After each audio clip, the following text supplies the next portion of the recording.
Good afternoon, everyone, or good morning if you're watching this in the morning, or good evening if you're watching in the evening.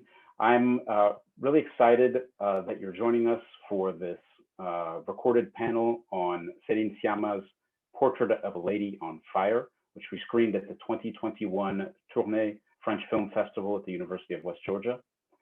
My name is Robert Kilpatrick, and I'm one of the French professors here at West Georgia, and I'm also the coordinator for the program in International Languages and Cultures. And joining me today are Claire Ezekiel.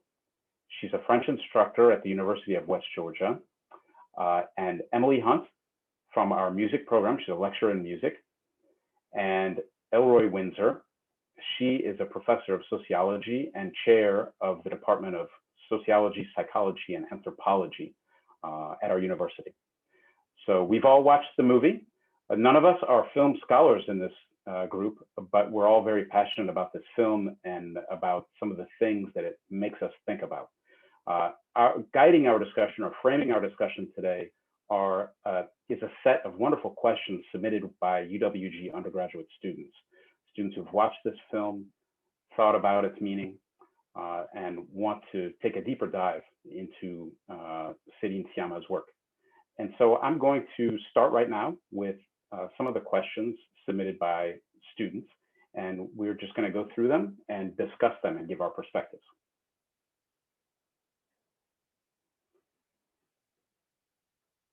So I'm going to start with the historical context.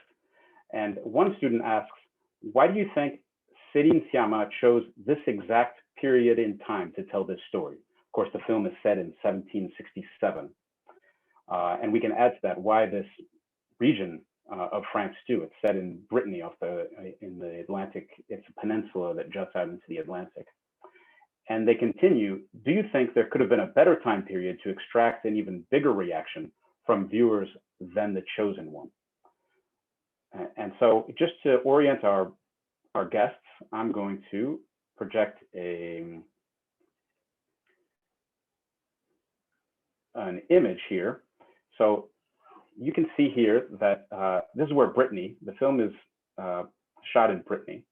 That's that region in the northwestern part of France.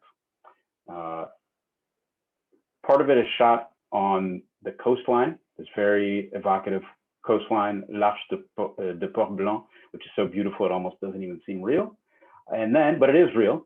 And then part of the film is shot at this chateau outside of Paris. So that's actually not actually in Brittany, it's outside of Paris.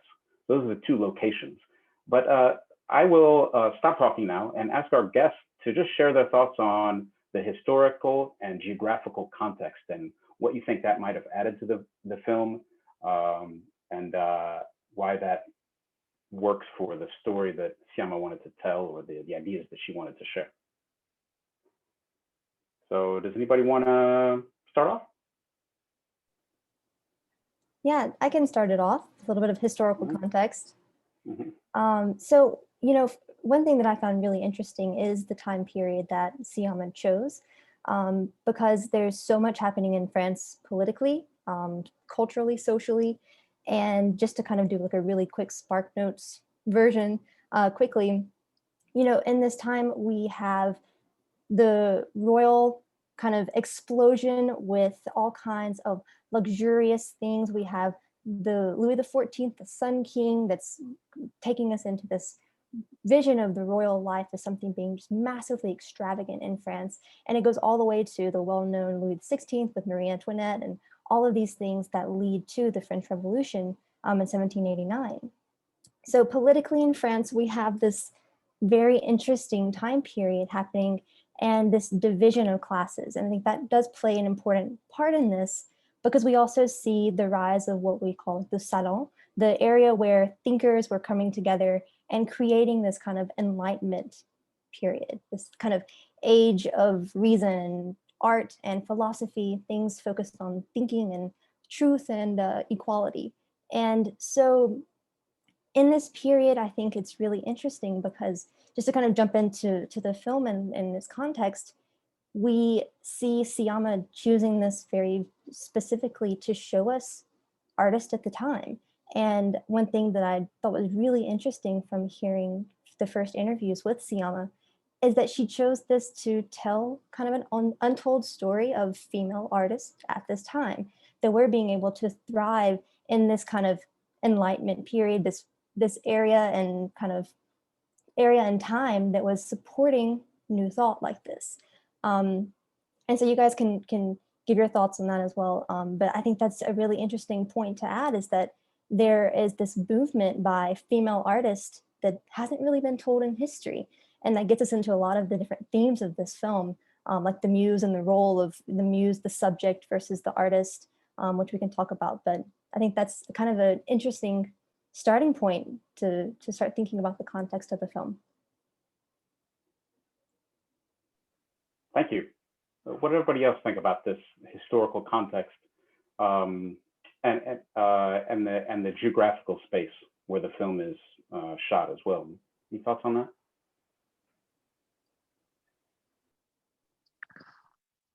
I hadn't really, I guess when it came to the geographical space, I'm not, an expert on everything that was happening in France at the time. So I think, what you said, Claire, there really gives some perspective as far as like the historical element. But for me, at least with the geographical part, there's some sort of isolation, at least that it appears is happening in these women's lives.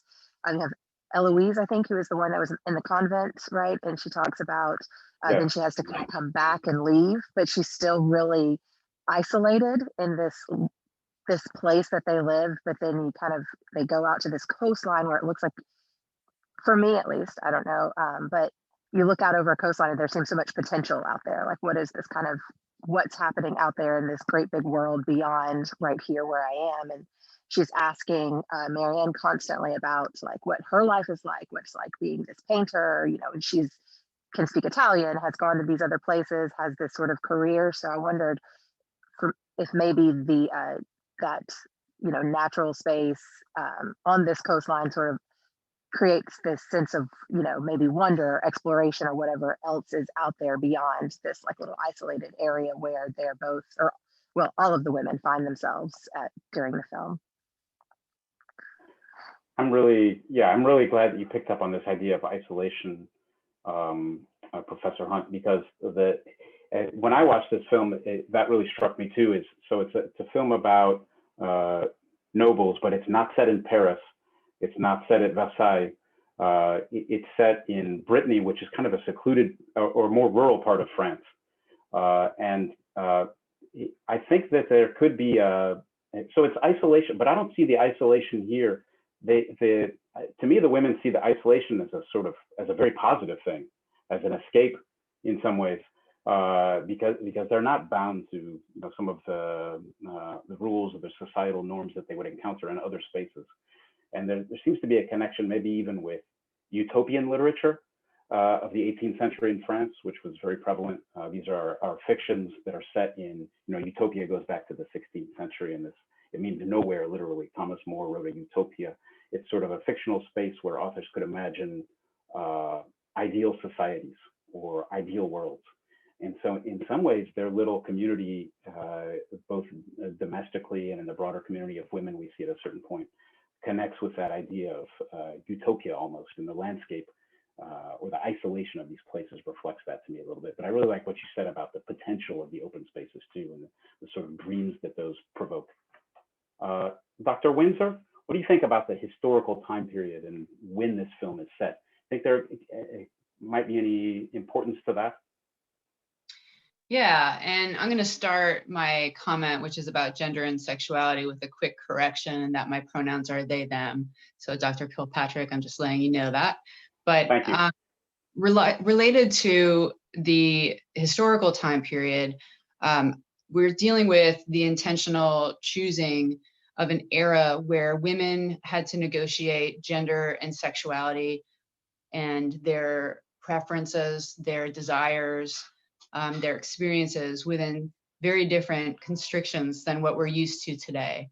And so it's especially interesting to see the ways that they negotiate things like choice in this era and navigate it around their desires with the expectations that were placed upon women, and the ways that while one's class privilege, being in royalty or being an aristocrat, then did not give them privileges to expand their gender expressions or their sexuality explorations, and ways that, you know, being of a lower class status did allow for a bit more agency in making decisions about work, life, and marriage, and the ways that women in this time might have chosen a religious constriction, living in a convent, as opposed to choosing marriage. And that is an escape out of marriage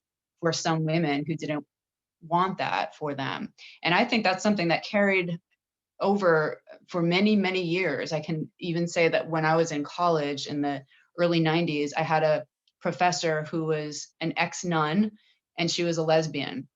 And she talked about her experiences in the convent as a way where she was in her 60s at the time. So she was in this religious space and choosing that religious space as a way to avoid the cultural compulsion that she partner with a man. And so for me, that historic reference is one that is not totally gone. And I appreciate that ability to get a peek into the choices one makes within those other constrictions. Thank you. And I thought it was really interesting in the film too, when Eloise really has when Marianne talks about the convent, Eloise's response is, well, it has its advantages. You can sing, there's a library. So it was sort of a space, a very ambiguous space in that sense, because it's a space of heavy constraints, but also of freedom in a lot of ways.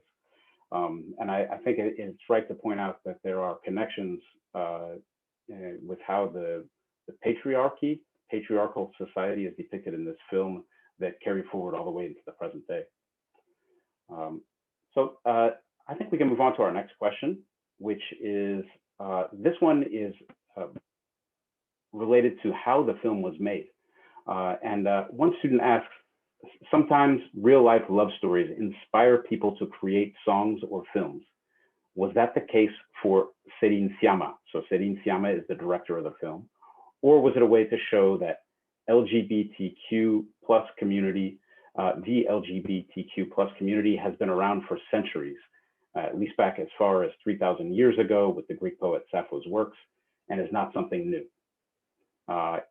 It was just complicated because society wasn't accepting of it. So there's sort of two questions here, but they have to do with the biographical angle. And I think Professor Ezekiel might be able to say something about that. So in terms of Céline Sciamma's own experience. And then there's this idea that picks up on what Dr. Windsor was just saying about the historical LGBTQ plus communities, and also what Professor Ezekiel was saying about either sometimes the absence of representation of certain lifestyles or communities in our history. Professor Ezekiel, do you want to talk for a moment about the biographical connection? Because I think some students might be interested to know this sort of story that carries us outside of the film for a moment, but that's related also to the content of the film. Sure, yeah, thank you. It's really interesting to do a little bit of research to figure out the biographical aspect of the film. And so one really interesting influence that we were saying earlier is something that once you do the research and kind of figure it out, you say, oh wow, I want to go back and rewatch and pick up on these things. But the kind of info there is that we see that in Sciamma's own life, there is kind of this influence of a romantic evolution, so falling in love in the film. And it's also influenced with her own experience in her life by having a relationship with the actress for Eloise, so Adèle Haenel. And so they were romantically involved for several years and actually separated amicably, they say, right before the film came out. So they were probably involved during the filming process, or at least during the writing process, which I do think influences the film in certain ways. Because the film is very much the process of watching people fall in love. It's very much not just the exciting moments that create some sort of sensationalized love story. It's the quiet moments, the actual behind the scenes stuff where you do develop feelings for one another. And I think that to me may have some direct ties to her own life, her own relationship. The Sciamma has said that she wrote the part of Eloise for this actress, for Adele. And so I think that's an interesting view to maybe go back and rewatch knowing that. Thank you. Do you all have any other thoughts on this idea of representation? I think that Sciamma has stated that when she was growing up, coming of age, both as a person and a filmmaker, she encountered very few love stories about lesbians within French cinema anyway. And so do you think that we can see this film as a corrective to an absence in the historical and artistic record? Anyone have that impression? Yeah, I'll respond to this because the original question about like a nod to LGBT communities, LGBTQ plus communities from the past is an interesting one because those communities did not exist then. Those identity terms did not exist then.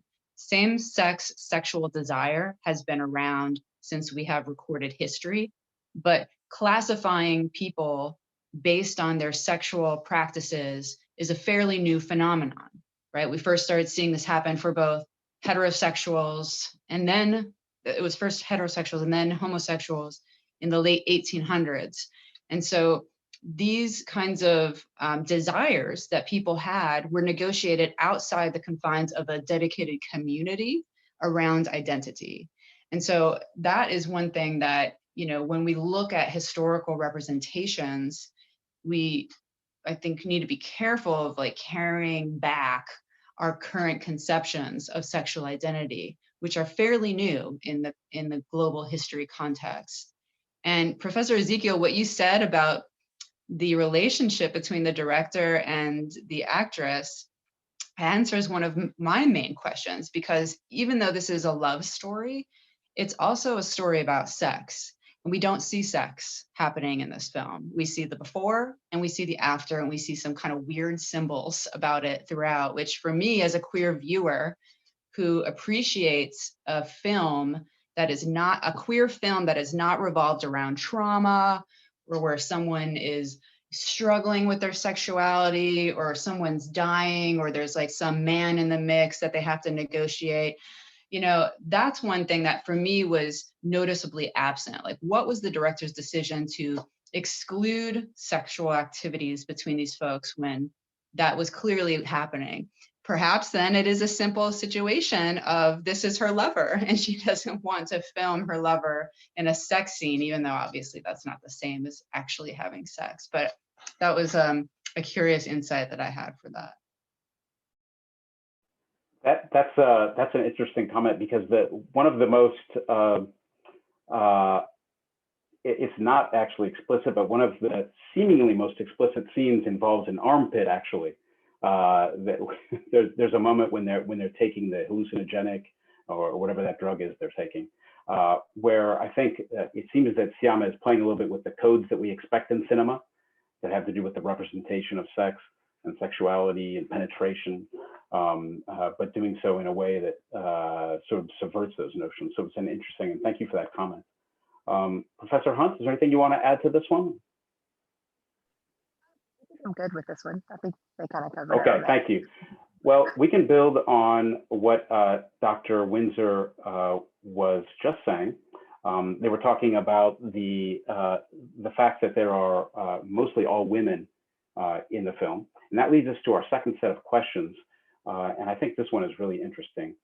The student asks, the three women in the film all have different stories, or excuse me, I think I want to go to a different question first, and then we'll get to that one. How does the almost, they put that in parentheses, absence of men in this film affect the viewer's experience? Even without showing men throughout the film, the restrictions of the patriarchy are made evident to the viewer. How does this production team accomplish this? So I guess here, if we can just talk we can address the question specifically, but then more broadly too about the fact that almost the entire cast and almost everyone represented during the film is a woman. How does that affect your experience? Now, Dr. Windsor already talked about that a little bit, but maybe the others can weigh in too. I'll start just by saying that I noticed, the first, I think, characters that you see are these men rowing the boat, right, at the very beginning of the film. And so you see the men at the very beginning, and they're not really looking at Marianne as she's sitting on the boat. And then again, you don't really see any men towards the end. But for me, yeah, visually they weren't really there, but I felt like there were men kind of constantly in this background of the film, because everything that is happening, well, not everything happening, but this whole reason that Marianne has been brought out to paint Eloise is because they need to send a portrait for this future husband that comes up, and that's always being discussed, and how this is going to completely change the path that Eloise had for her life. So I don't know that I have an exact answer for, the question, as much as I didn't really feel like there was a real absence of men in the way that maybe I had expected going into the film, because there's this like just kind of constant storyline there, which I assume, obviously it was intentional, but that was just kind of my thinking as I was watching the film, that there really are these characters there that we just don't see them visually. And I guess that kind of builds on the question. And I don't know if anyone else has something to add to that, but that's kind of what I was thinking as I was watching it. Thank you. Yeah, that really addresses directly what the question was getting at, I think. Do the others want to chime in with something? Yeah, I just wanted to add, I thought that it was really interesting that the two shots that have men in the film, it's almost as though you're seeing the men through Marianne's eyes. You're seeing the men, from the back in the boat, from where she's sitting, from her perspective. And then the scene where she walks into the kitchen and the messenger, the guy that's going to take the painting away, he's there. And you see him again through her eyes, and I think that is a really interesting way to present the only men in the film, is that even though they're there, it's still through her eyes, giving her kind of a different role maybe in it. I'm not quite sure. Maybe you guys have things to add, but I thought it was kind of interesting to see that. I'm wondering if you're familiar with the Bechdel test. Have you all heard of the Bechdel test? Our viewers might not have heard of it. So if you can, yeah. Of course, but that's something that when I saw this question, I thought about that Bechdel test, which came from a lesbian cartoonist, Alison Bechdel, and she featured it in a comic strip where these two lesbian characters were considering going out to the movies, and one of them had the criteria that needed to be met in order for her to pay money to go to the movies. And the Bechdel test is there in the movie, is there a woman who talks to another woman about something other than a man? And so those three criteria, actually, most movies fail to meet that very, very basic standard. And so having films like this that very clearly do and don't need to rely on a center man as the lead, even though I agree with what Professor Hunt said, that there is this pretext, there's this constant background there. It's very much in that background. It's very much a sidebar, and we really get the opportunity to get into these women's lives and their experiences. Professor Ezekiel, you mentioned the two men, and there's that moment also in the middle, or well, towards the end, where they're at the art gallery, and the guy looking at the painting thinks it's her father who's, presented, or what is it, submitted this painting, and she says, it's hers, but she submitted it under her father's name, at which, we know her father's a painter. And I thought that was just a really kind of interesting moment, that he has the one time that we have this man speak in the film is seeing this portrait or painting that she did, that she put under her father's name. I don't know, I thought that was just kind of another like interesting way to add this fairly I don't know, interesting moment in the film. Not anyway, that's kind of another little moment there for me. Thank you for these answers. What you're all saying makes me think about the film history as well, and some of the other famous films that depict people in the 18th century, like Stanley Kubrick's got a famous movie, Barry Lyndon, or some of the film adaptations of Dangerous Liaisons, and those movies all pretty much completely fail the Bechdel test. So it circles back to a theme that we've been talking about as well, as the fact that this film sort of fills in a gap of representation, stories that just have not been told until now. And so I think that Sciamma seems to have very consciously addressed that problem. We can move on to our next question. So this one involves the three women, and it says the three women in the film. So this would be Héloïse, Marianne, the two leads, but also Sophie, who's a very important figure in the film. She is the servant, but they develop a connection to each other. What connects these women? And like Héloïse's mother, and that's another character that we should add, do they follow the strict rules society placed on women during that time? So I'm interested in exploring this idea of the sort of sorority that develops during this film, and what connects these women together.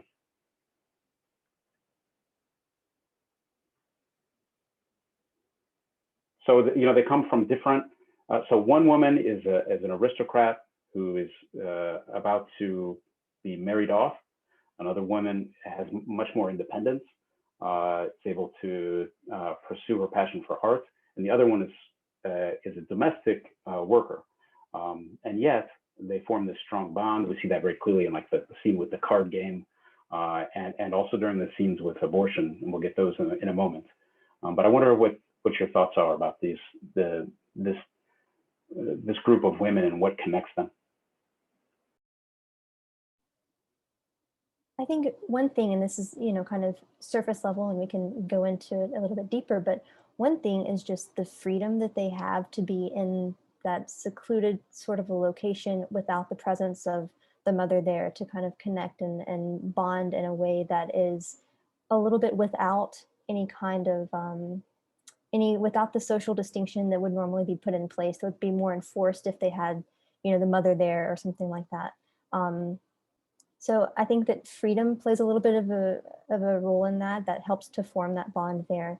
And I think that we also see just, despite the differences between them, they all share the same things. And that is one kind of theme throughout the film, is relating to each other, learning new things with each other. They all learn from each other through their experiences that they go through, and then 12 days that they're together in the film.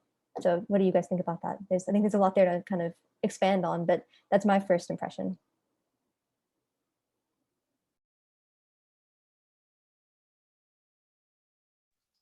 Yeah, I really like the scene that's here on the image, where the roles are kind of reversed at this moment. I guess we're all seeing the same thing here, where Sophie is getting the moment to sit and work on her needlework, and the other two, Marianne and Héloïse, are kind of doing the more domestic, I don't know, or maybe not domestic, but cooking and preparing the meals, sort of flipping the roles there.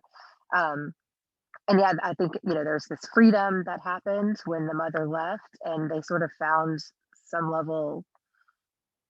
some plane of equality as friends, as people all in the same place, as all kind of experiencing this together, whatever that is, whether it's this freedom or going through this moment with Sophie where she's, having this terminating her pregnancy. So yeah, I think that freedom was certainly something that was really important in this, and then kind of flipping their roles throughout the time that the mother was gone.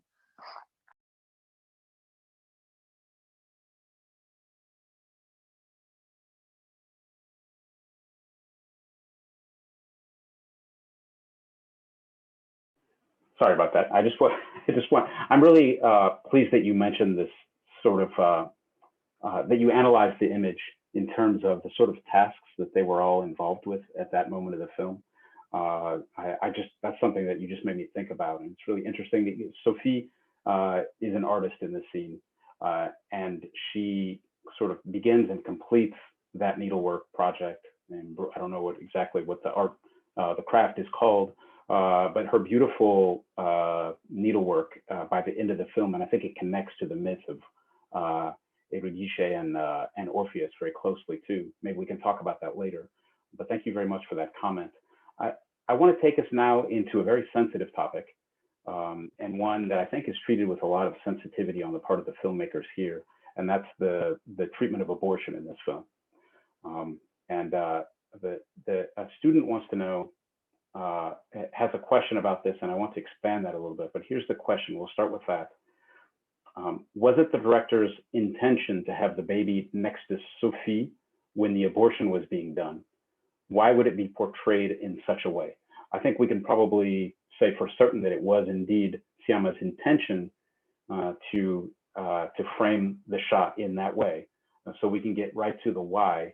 But then I wonder if folks have something they would like to share more broadly about the theme of abortion in this film, how it's treated, how it's represented. And I'll put, just to help with our discussion, I'll put an image that from the film. So this is, I guess it's a little dark on the screen here, but this is a moment after Sophie has had her abortion, and she's sort of recovering on the couch. And all of a sudden, Eloise has this idea that comes to her with a lot of urgency. And she says, let's get her up, let's move her. We have to draw this. We have to paint this scene. And so they get into this pose, and Eloise acts as if she's performing the abortion. Sophie is reclining, and Marianne produces this artwork, captures this moment. So maybe you can share with our viewers what you thought about that scene in particular and about the theme of abortion more broadly, again, connecting back to that question about the presence of the baby during the abortion scene.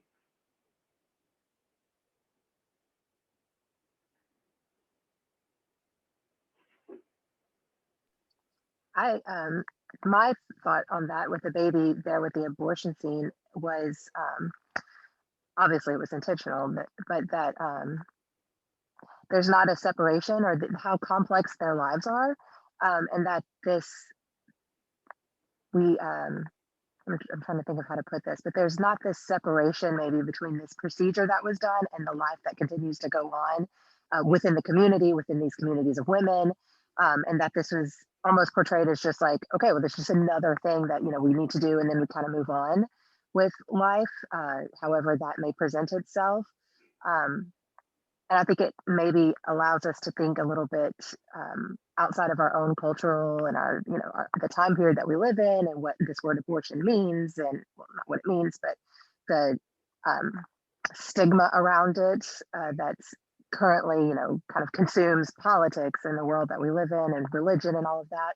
I think it complicates it with that scene, that this was something that was a practical thing that needed to happen, but this woman I'm not sure what she might have been, like a midwife or some sort of this character that performs this, that this was just a practical thing that happens. Yes, there's children here, and we're also terminating this one here, and we're just going to move along with that. And just to kind of then go on with the moment where Eloise kind of forces Marianne to watch this happen. Marianne wants to turn around and she says, no, you watch it. And then later she's the one that instigates the painting or the drawing to happen. And I wonder, this probably wasn't represented anywhere visually for people to see, outside of, have no idea here, but maybe a medical text or something that presumably, I guess a man would probably have written or put together, and it would have probably been much more, maybe not shown the people as who they are, like a maybe more medically scientific looking kind of image, if that makes any sense. But the whole thing, it was just striking to me, not that it happened, but just, yeah, that how they kind of put it into this sort of just everyday kind of moment that took place, and then we're going to record it, but then we're going to go on. But then the way it was recorded was really kind of, not kind of, it was definitely artistic. It was kind of showing the, I don't hesitate to say this maybe, but like the beauty in the moment for whatever that is worth. I don't know. Thank you. Does anyone else want to share a thought on this? Go ahead. Oh, I just was going to say quickly that I think I agree with you, Professor Hunt, about all of those points. And I think that it also is a really important point in the movie for that idea of sorority and connection between the three women in the film. You know, it seems to be that at that point, they really are all connected as women, and that is something that they, you know, are helping each other out with, not just experiencing together, but helping each other out with, doing, you know, the tea and the running back and forth and hanging, all of the things that they were trying to do to help each other out through this experience. And I think it says a lot about, like you said, just access to that information at the time. The fact that, you know, it's something that I mean, this is just a hunch, but I feel like there's not going to be a manual on how to deal with this at home. You know, it's word of mouth. It's figuring out people in your town or your village that can help you. And it's something that, you know, we're in the 18th century in this film, but that does last much, much longer than just the 18th century. This kind of separation from actual information and resources that could actually teach you what to do or show you what to do or help you with what to do, and how it's been women relying on women around them with this for, you know, a long time, I think.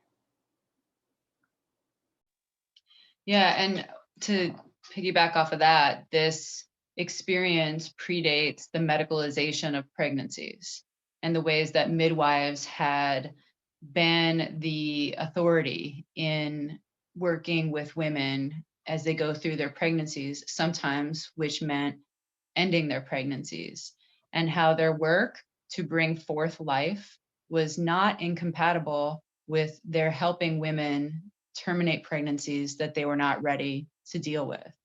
And I appreciated the inclusion of the baby in the mix because I think it represented that space that midwives did and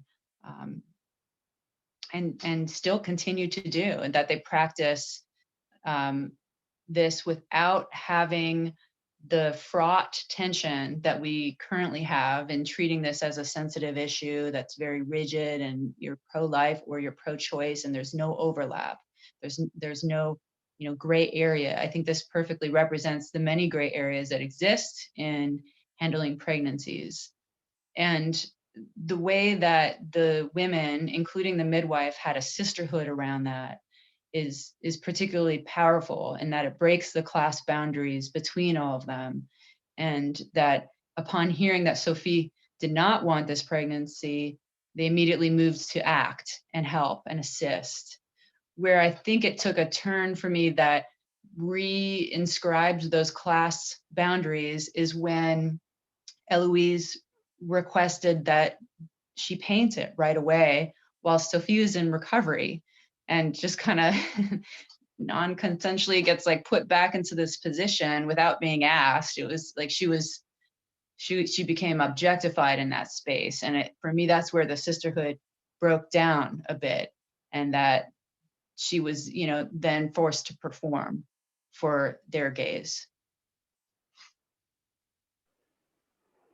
Thank you very much, all three of you, for your thoughts on that scene and for your response to that important question.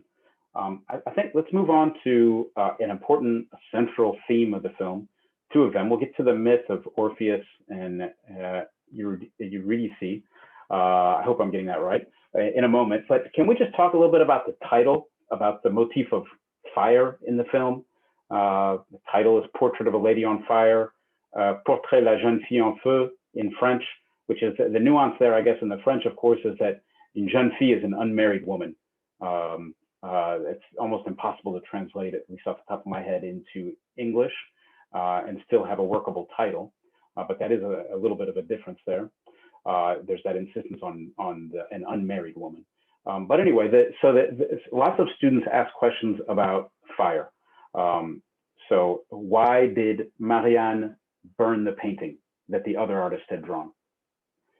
Why did, and we could extend that, why did Eloise scratch out the face of the first painting? But also, why did Eloise not put out the fire when her dress caught on fire at the gathering at the beach? And why did Marianne preserve that painting of Eloise as the most sort of personal representation of her lover? As in some sense, that's the real portrait of Eloise, is the one that was shown at the beginning of the film. And I'll just very quickly project that. While you're doing that, sure. I would just like to go ahead. Get started. Well, a question that one of my students actually posed that I didn't have a chance to ask was, why is it that we didn't get to see Marianne paint this one that's on the screen here? That, you know, we see her painting the other portrait, but this is the portrait of the lady on fire, and we don't see her paint that. And I don't know that I have an exact question yet, or answer yet, but I'll add this: the Vivaldi music that is constantly coming up, the piece about it's summer, and the translation, I don't actually know the original language well enough to translate it myself, but uses the words like the burning summer or the fiery summer, depending on how it's translated, when it's kind of talking about this piece. So just sort of throwing that in there, that this definitely is, there's something with this fire and this burning thing that's going on between not only the visuals that we see with the painting and with the candlelight and the, you know, constant, almost every scene when they're in the house, there's a fire place that's burning in the background. But then this is also in the music that you hear, this Vivaldi piece that they play on the harpsichord, and then later at the end in the opera house. And then of course there's the music around the bonfire. So just kind of complicating the question a little bit more with those statements. But well, thank you for that. We love complicated questions here because it allows for fuller discussion. So what do you all think about this motif of fire and the different representations of fire and the literal catching on fire of Eloise?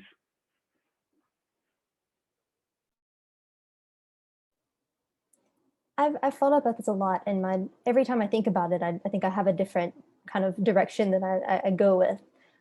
But I think just going to the one scene where her dress catches on fire at the bonfire, essentially, that they go to, that is such a turning point in the movie. That's such a pivotal kind of scene where you can, from that point, pretty distinctly draw a line in their relationship with each other. You see the movie shift into what is now an official love story. We see it happen. We see it start right then. And I do wonder if that moment where her dress catches on fire is kind of, I mean, I hate to use this reference, but kind of like a phoenix a little bit, you know, this fire representation of shedding something, and her maybe shedding a little bit of, you know, the self that she was before, you know, and taking that turn into the second half of the film.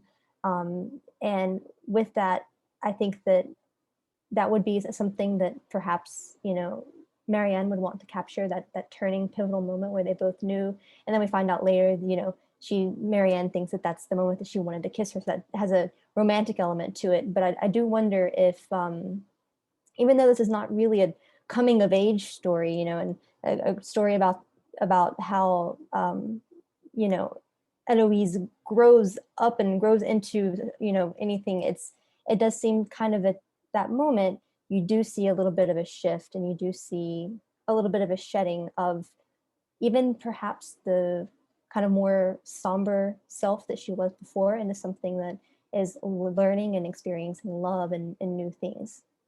So that's one of my theories, but what do you guys think about that? Thank you. You know, for me, that scene is one where it felt to me like she was flirting with death.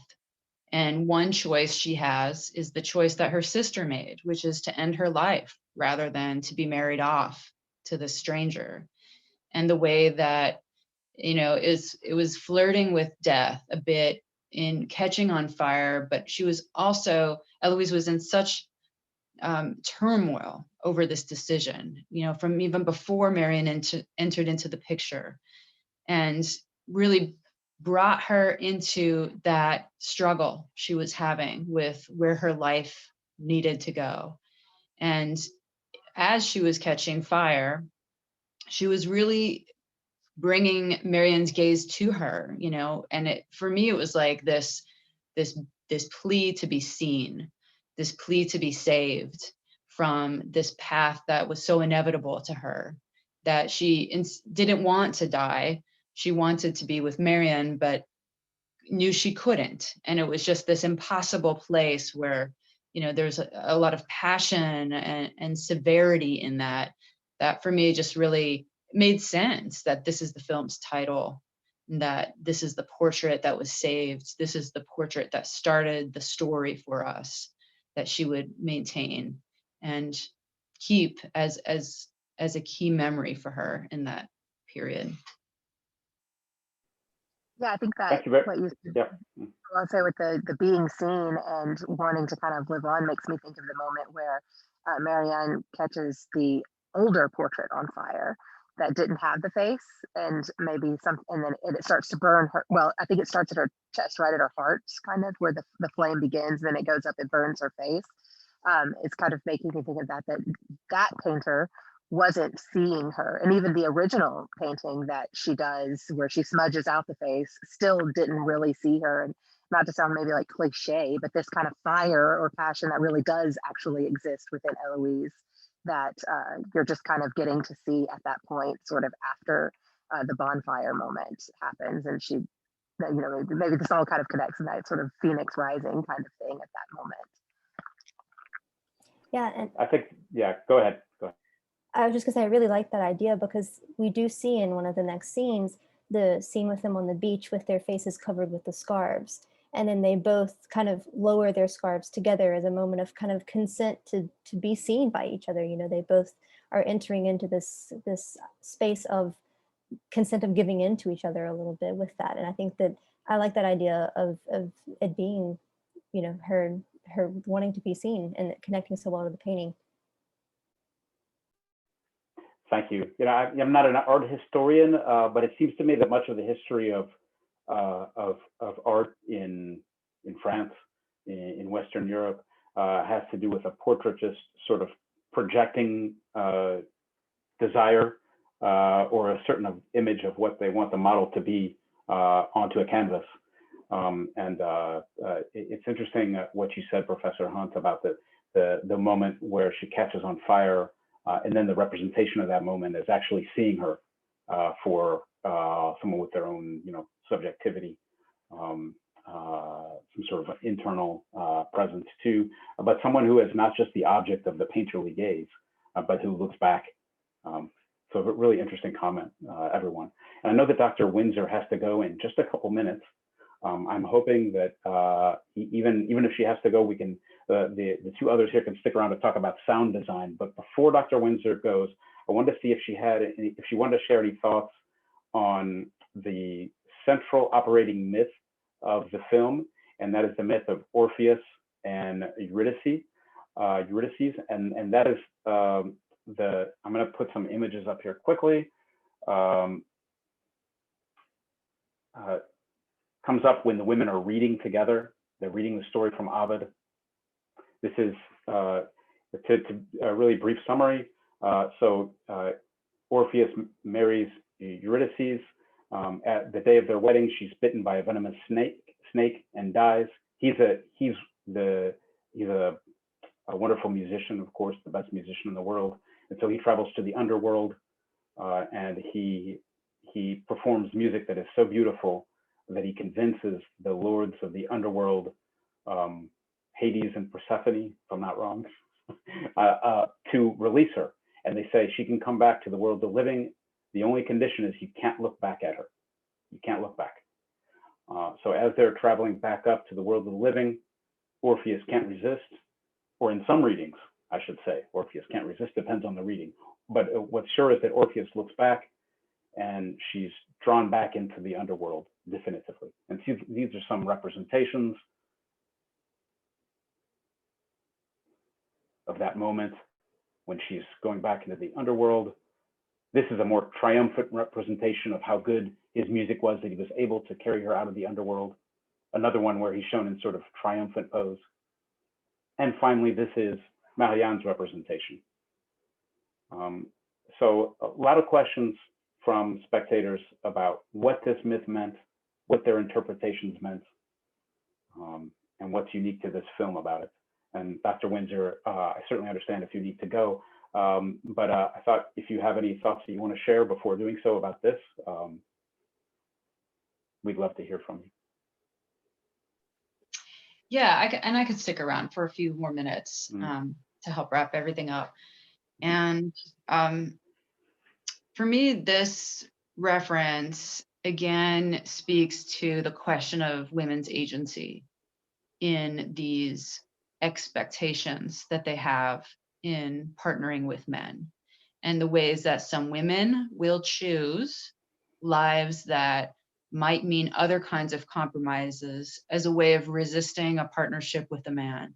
I think that's a real powerful feminist reading of this story, and really shifts the kind of androcentric way of thinking about this story.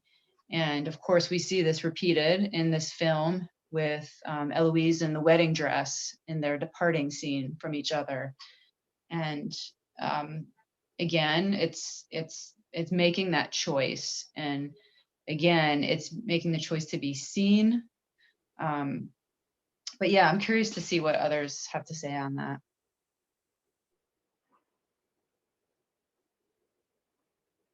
Thank you. What others think of this? Yeah. Rewatched this scene right before we discussed this because I knew this would probably come up. But do any of you remember the moment where they're, well, I'm sure you do, where they're talking about this at the kitchen table or in the dining room, and there were their different opinions or their different thoughts on exactly, you know, what was going on in the minds of the characters. And I think that one of them said something that sort of shocked Sophie, and I can't remember. Do any of you remember exactly what that was? I think, yes, yes, I think I remember. So Eloise is reading, and she's reading from Ovid, the 10th book of the Metamorphoses, and she reads the part where Orpheus turns around, and she says, "Well, I can't believe that Orpheus did that. They had just told him that the only thing he had to do was not turn around, and he would get her back. Why did he do that? That was stupid." And so that's Sophie sort of projects that shock and dismay at this decision because the love is going to end. And traditionally, you know, through the early modern period and sometimes in antiquity, it was interpreted as a sort of myth of a sort of lack of self-control, that Orpheus wasn't able to resist his desire to see her.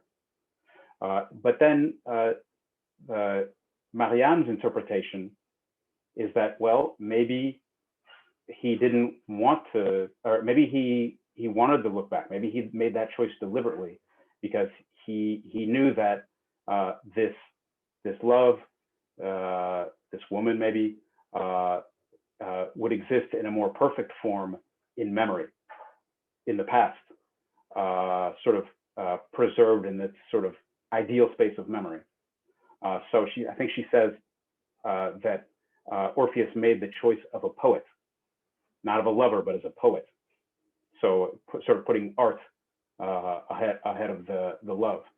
And then Eloise looks at her at the very end of the conversation and says, well, what if Eurydice told Orpheus to turn around? And in fact, that's what she does at the end of the movie. She tells Marianne to turn around. And so that for me was the really kind of striking reading, the non-traditional reading, as Dr. Windsor was saying, from a feminist perspective that reorients this into a myth about Eurydice in a certain way. So that's just a recap of what happens in that scene. But if others want to share what they thought of those different choices, I'd be curious to hear too. Yeah, one thing that I wanted to add to that that I really enjoyed was just their own kind of little debate that they have, because they do have different opinions. And Sophie at the beginning feels pretty strongly like that's ridiculous. Well, you know, that's insane. And I do enjoy seeing this little mini discussion that does get kind of hashed out between the three of them. And then, like you said, you know, we do see kind of the I don't know if it's the conclusion of the discussion, but the last thought of the choice of the poet. We do see that played out at the end with that moment where she asked her to turn around. And one thing that I found really striking about that moment at the end is, and it's something that, you know, people may not catch with if they're watching just or reading the subtitles, but throughout the entire film, the use of vous, the formal you, is used.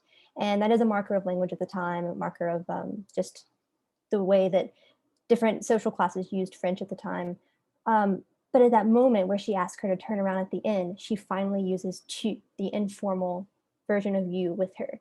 And so I think that's a really powerful moment of kind of just undeniable equality between them, just connected on a certain level, because of all of the kind of cultural links that are tied between the language and the distinction between the vous and tu that is used in French. So I think that's a beautiful way to really emphasize that kind of just, like I said, just unbelievable equality between them and that connectedness between them that she does kind of to mimic the story that they read earlier.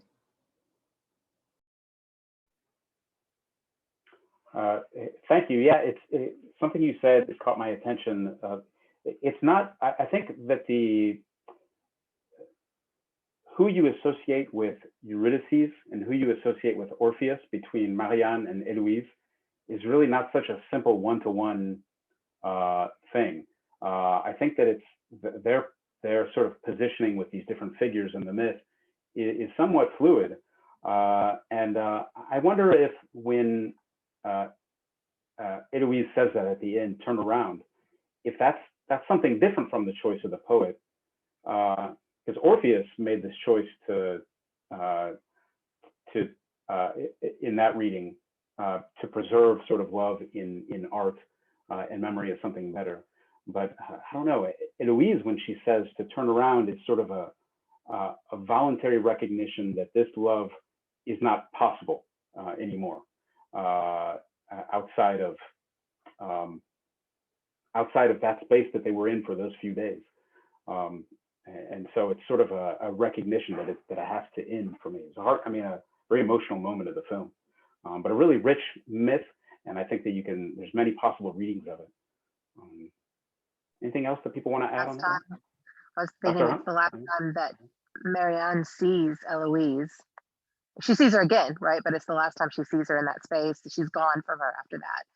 I guess in the same way that the story works, that, you know, she turns around and sees her this one last time in this image that she had been kind of visualizing throughout the film, that had been coming to her, like haunting her, and then she sees her, and the next time that she sees her is in this painting later on, and then at the opera house where she has kind of gone on to this different life. And so yeah, just sort of it's kind of interesting because she turns around and sees her, never sees that person really again, except for maybe in this portrait that she has in her art studio. But thank you. That brings us to the opera house. So maybe we can conclude with some thoughts on, you know, we have a music historian here, so I'm pleased with that, but also just about the scene. What did you all think about the way the film ends? And maybe if you can anyone can weigh in on this, but Professor Hunt, what you think about the way music is used in the film, the choice of music, how it's related to what we see, but more broadly to everyone, what kind of impression did this final scene leave with you? I thought the sound in general was really great with the film. I think they were really trying to create what it would have sounded like to live in these spaces. You know, you hear the creaking of the walls, the wind. I think so. It's something I talk about with my students is how much sound and music and, you know, background noise we constantly have in our lives. And this is something that my students have brought up that have watched the film this week about just why wasn't there other, you know, music happening in the film. But I think that they really recreate you know, the audible space that it would have been like to have lived in this place in the 1700s. So I really appreciate that.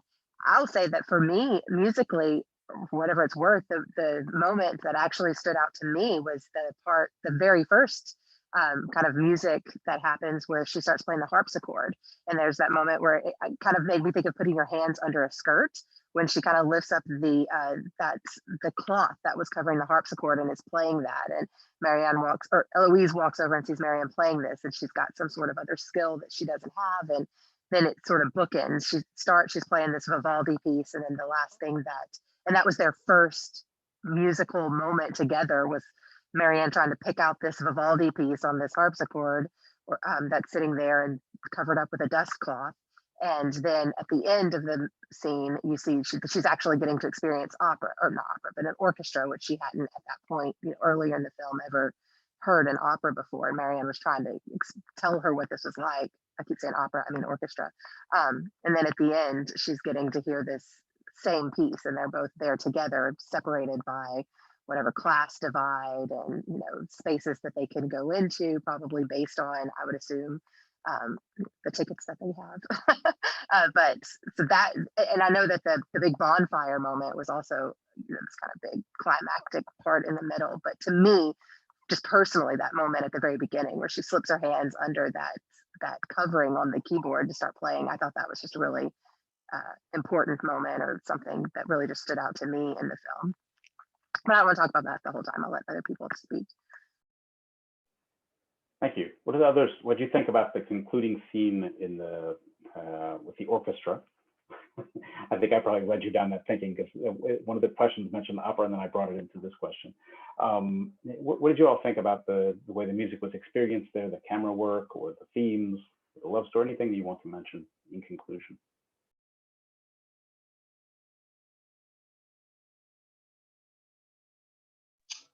You know, I'm gonna give the opinion that I have, which is that I didn't like it. I didn't like that scene, and I felt like the movie could have ended at the close of their meeting with Eloise in her bridal dress, and that would have been sufficient. I get the, you know, hearkening back to the song that was being played for her on the harpsichord, but honestly, this is when I got kicked out of the experience of viewing a film, and I started thinking about the actor and her ability to make herself cry without blinking, and the skill of the actor's work.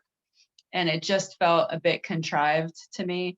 And I also was like, why wouldn't she just go outside and see her? You know, yeah, there's class boundaries as to where they could sit in the hall, but why couldn't she wait outside and just be like, you know, just have a glance? You know, it didn't seem, that to me was not the ending I liked for those reasons. So I didn't have the same emotional reaction as you did, Dr. Kilpatrick. That a student asked almost exactly that question. Why didn't she just go up and talk to her? But that, which is a perfectly legitimate question, but that brings us back to the myth, and it being a choice to leave and to separate, and to experience that past in a different way through, you know, it's mediated through art in this case, of course. But it's interesting. That was exactly a question that a student asked too, and so it's the great thing about film, of course, is that it can provoke widely different responses from different people depending on what they bring to it. Professor Ezekiel, do you want to add anything on the ending of the film? Yeah, I listened to an interview with Sciamma, and she said something that really stuck with me. And she said that to her, a broken heart means an open heart. And I thought that was a really interesting perspective that she put on the ending, that maybe that's what she was trying to say subtly in the ending, is that, you know, it's kind of the cliched saying that better to have loved and lost than to have not loved at all kind of a thing, but in a more refined way, maybe saying that, you know, there was no way for this to work out really. And would it have been worse if they had, you know, stuck around 15 minutes after and said hey to each other in the hallway? or, you know, what would have been the consequence of that. Maybe it's better to leave it as is and let that experience be something that does open you up to another experience or to life, or, you know, I thought that was a really interesting quote from the director. And, you know, I hadn't thought about it in that exact same way. So I just found that really interesting from her. Okay, I will say in my defense, in defense of my reaction to the final scene, it's so this, maybe Professor Hunt can enlighten us too. But so this is one of the like most recognizable, you know, pop songs of the 18th century, right? This would have been something that everyone knew, at least in certain sectors of society. And today it's widely known across the world, of course. But and this is just a very personal reaction, but it's sort of having the camera on the actress at the end of the film, for me at least, it led me to experience that music in a way that I never thought about before. It made it sound new to me, even though I've heard it a million times. So that was just an interesting reaction, you know, very sort of embodied or personal reaction to that final scene. But there's a lot to think about in this film, as I hope all of our viewers can see. And I really can't thank enough our three guests today. To remind you, we were with Claire Ezekiel from the French program at West Georgia, Emily Hunt from the music program, and Elroy Windsor from sociology. And really, they've contributed thoughts and ideas that make this film something that's going to stay in my mind for a long time. And it makes me want to go see it again, actually, because I think I'll see some of the scenes anew. So thank you so much for your time. And thank you to the students who submitted the questions. Really, this conversation was as rich as it was because of your questions. So thank you very much. And I encourage everyone to sign up for the next films in the film festival. We have 5 more to go, and to submit more questions. Of course, by submitting questions, you increase your chances to win a festival prize, a badge to the Atlanta Film Festival, or a subscription to a film streaming service. So thank you very much to our guests. I really appreciate your time, and have a wonderful weekend. Thanks for having us. I appreciate the opportunity to do a conversation with y'all. Yeah, thank you guys so much. Bye, all.